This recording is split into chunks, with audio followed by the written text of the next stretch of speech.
Don't marry a girl who is not hospitable. Are you ready? What I'm about to tell you. I guess some of you scared. I might make you feel maybe you're about to spend longer years in waiting. He said, go get a wife for Isaac. And the servant of Abraham prayed that the lady will already be in possession of a trait that is common to the lineage of the blessing. And that trait is hospitality.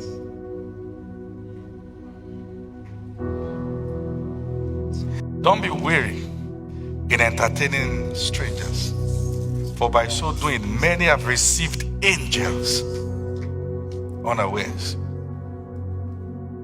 If you are not deliberate about the culture of hospitality, goodness won't stay.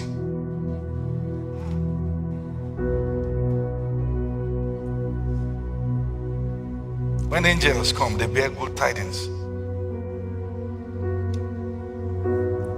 I know someone that the last time I was ever there, all these distant people, it was a Christmas period, preparing food for people. The kind of insults and everything that was going with the food, you'll be too filled to eat the food. The Bible says it is better to dwell in the corner of a doorway than to stay with a contentious woman. A quarrelsome, that's the meaning. Somebody who is quarrelsome, somebody who is always fighting. A visitor has come. Say, what will you eat? Oh no, will you eat? Don't marry a girl who is not hospitable. Men like angels, and angels like men won't be able to stay. And dear lady, don't marry a guy who is not hospitable. He will wreck you. If you're going to be Abrahamic, check for the one who can feed both you and your camels. You want to follow media or scriptures? All right.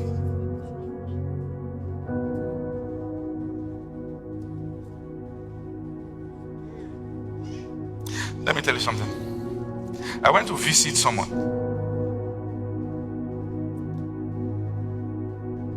And this person is my friend. Usually. One day he called me and said to me, he said, whenever you're coming to my house, I go, he's a pastor. He said, I go to the market myself to buy whatever we're going to cook. He said, because we know we are receiving a prophet. So I was there eating and I was, you really don't have to do this. You could say someone. We've been praying together about an amount of money that he needed. While I was eating, I sensed the flow in my heart. Femi, you can do this. Give him. How much is the food? And I'm talking about millions of naira. You've missed opportunities because you're stingy.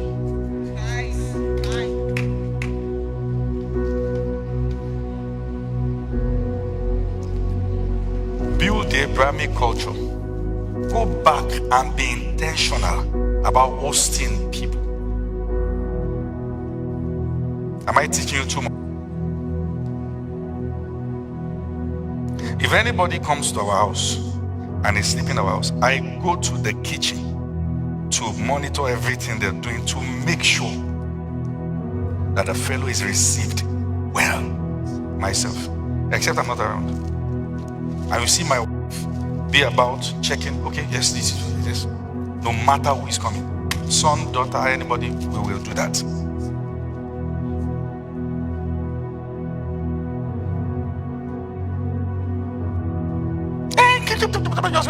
When are you going back to your house?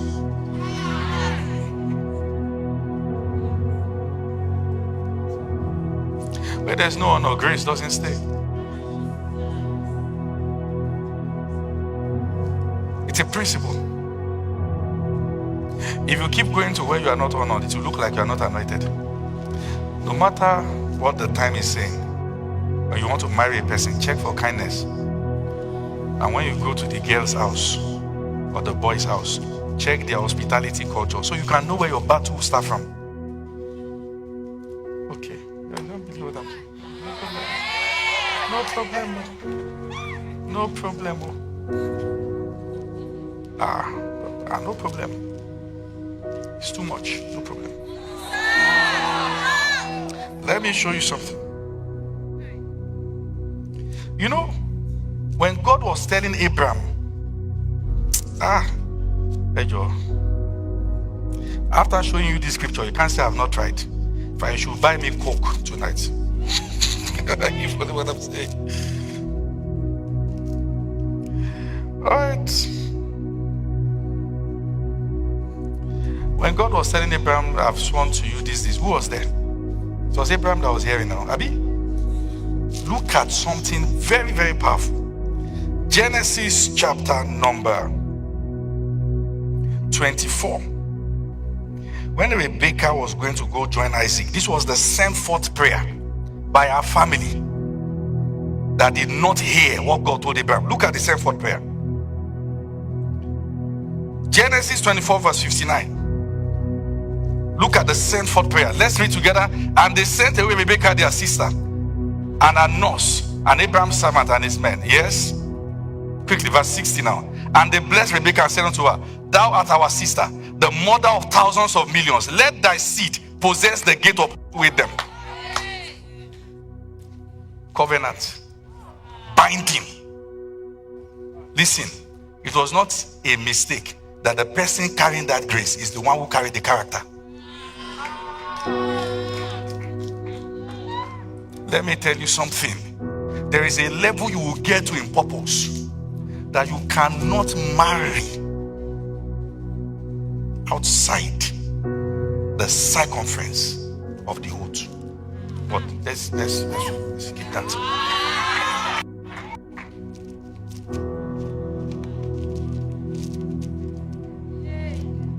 Let's leave that all right? Don't say I said anything. When I was single and I was speaking to my spiritual father, he said a statement to me. Then my mentor said that statement. He said, for a man at this level, you can't marry someone who is not raised by your teachings.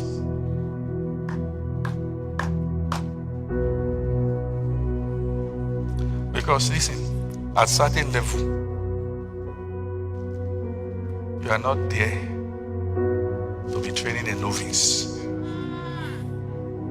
They will scatter the palace.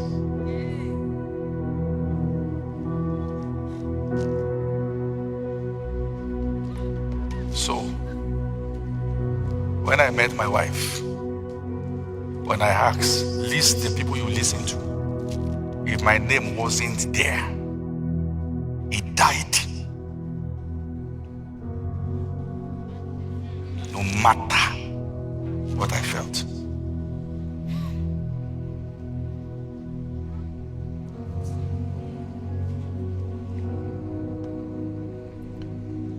All right. Well, let's leave.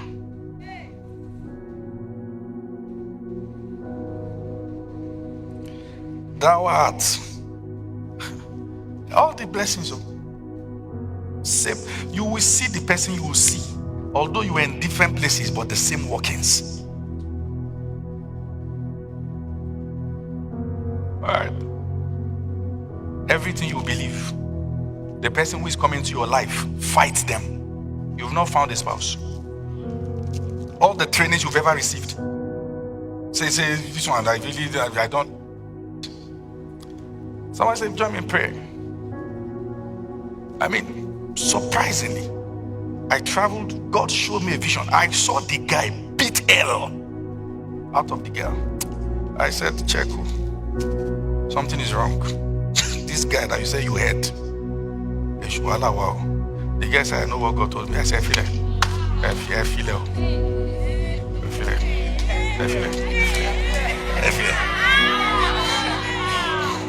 feel it.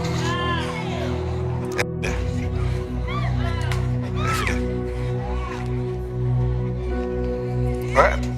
No, see, at certain level, you don't argue again. Have you seen where they put 2 rams? I say, leave them.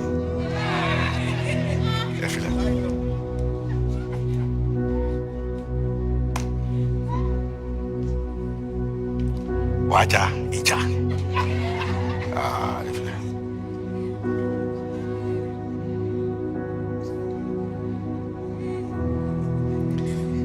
And I'm sorry if it sounds like boasting, and I'm sorry because I know, I'm sorry. What I want to say now, if it sounds like, if a man of my caliber tells you I see,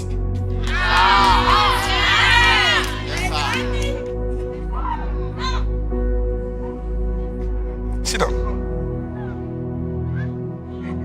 Sit down.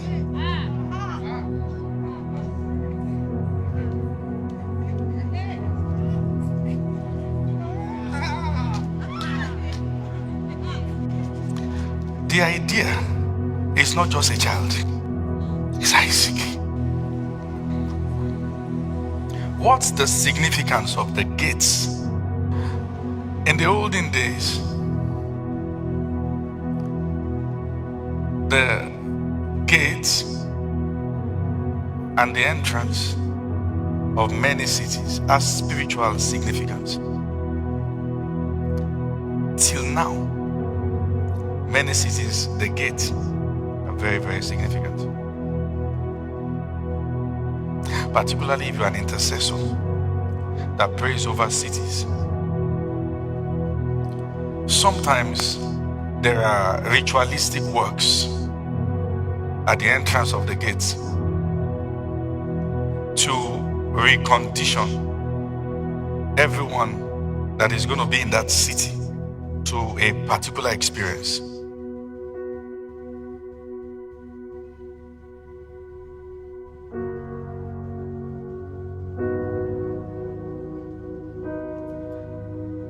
The gate of the city is the real place of power. I'm trying to show you exactly which verse in Proverbs 31 about the husband of the wise woman being praised. Look at it. She'll be praised. Look at it. Proverbs 31 verse. Let's read Proverbs 24 verse 7. Then Proverbs 31:23. Proverbs 24 verse 7. Wisdom is too high for a fool. He openeth not his mouth in the gate.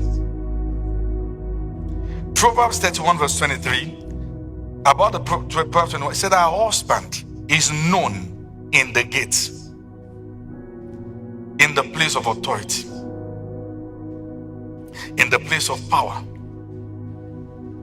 So a fool can't speak in the gate because that's the seat of legislation.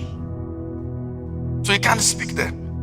But the Proverbs 31 woman, the husband is known in the gate. And because the husband is known in the gate, she will be praised at the gate. She will be praised. Verse 31. Proverbs 31 verse 31. Look at it. Give her the fruit of her hands. Let her own works praise her in the gates.